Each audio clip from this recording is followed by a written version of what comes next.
কেমন আছেন? আশা করি খুব খুব ভালো আছেন। আমিও খুব ভালো আছি। আমি জাস্ট ঘুম থেকে উঠলাম, এরপর ব্রেকফাস্ট বানাবো আজকে। আর এখন বাজে সকাল ওই 8:30 মতো। চলুন আজকে ব্লগটা শুরু করা যাক। সকালের ব্রেকফাস্টটা ওটস, কলা, আমন্ড আর দুধ দিয়ে পেস্ট করে ওই শেক মতো করবো। আর কিছু পাউরুটি নিয়ে এসেছি, সেই পাউরুটিগুলো সেঁকবো ভালো করে, সেঁকে স্যান্ডউইচ মতো খেলে খাবে, নইলে শুধু শুধুই খাবে বাটার দিয়ে।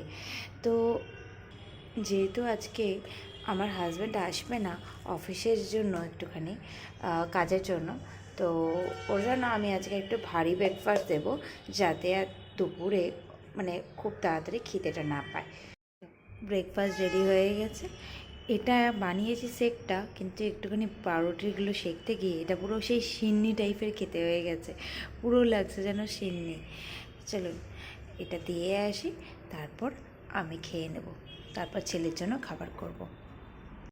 নিয়ে নিয়েছি, যে শেকটা বানিয়েছিলাম সেটা এরকম হয়ে গেছে, পুরো ফ্লফি হয়ে মানে একটা আলাদাই টেক্সচার হয়ে গেছে।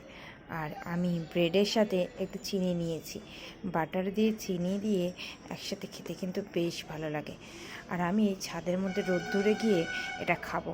বেশ আজকে বেশ রোদ্দুরটা হালকা উঠেছে, তো আমি ছাদের মধ্যে দাঁড়িয়ে দাঁড়িয়ে ব্রেকফাস্টটা করব। আর বেশ ভালোই লাগে হালকা শীতে এই রোদ্দুরে বসে খেতে। আজকে পুরো ছাদ ভর্তি কাচাকুচি করেছি।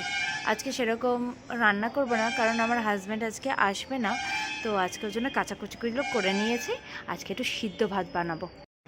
এই যে ভাতটা বসিয়ে দিয়েছি, একটু আলু সিদ্ধ আর ডিম সিদ্ধ বসিয়ে দিয়েছি সাথে, যাতে একবারে সিদ্ধ হয়ে যায় ভাতের সাথেই। আর একটু বেগুন ভাজা করব, কারণ শুধু সিদ্ধ ভাতটা খাওয়া যায় না, তাই একটু বেগুন ভাজা করব। আমি আর পুচকু দুজনেই খেয়ে নেব বেগুন ভাজা দিয়ে। কি করছিস?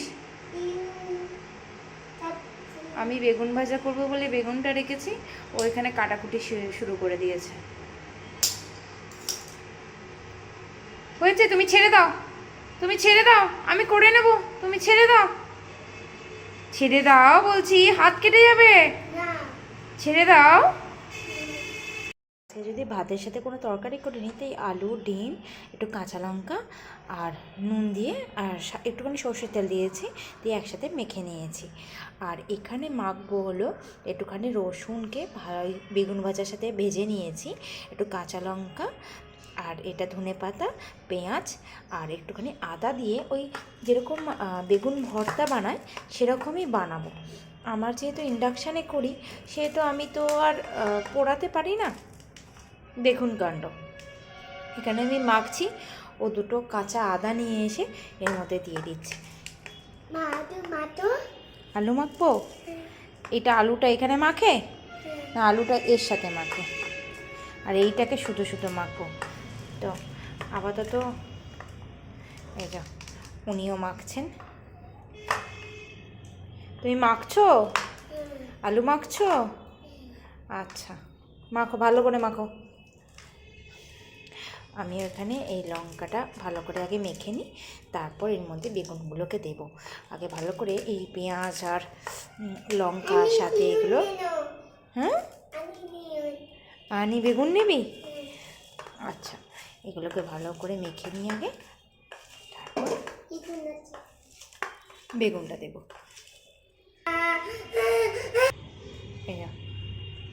আমাকে কিছুতেই মাখতে দেবে না, ও সেই মাখবে না, গরম বেগুনটাকে মাখতে চাইছে।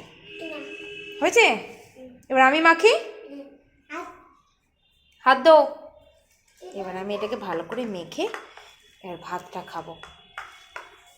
যারা যারা এরকমভাবে ধরুন মাখতে মানে বেগুন পোড়া বানাতে পারছেন না ভর্তার জন্য, তারা এরকম করেও খেতে পারেন, স্বাদটা কিন্তু ভালোই হয়। তো চলুন ভাতটা খেয়ে নিই, আর আজকের মতো ভিডিওটা এখানেই শেষ করছি। দেখা হবে নেক্সট কোনো একটা ব্লগে। যদি ভালো লেগে থাকে তাহলে অবশ্যই একটা লাইক করে যাবেন, আর ভালো একটা কমেন্ট করে যাবেন। আজকের মতো টাটা।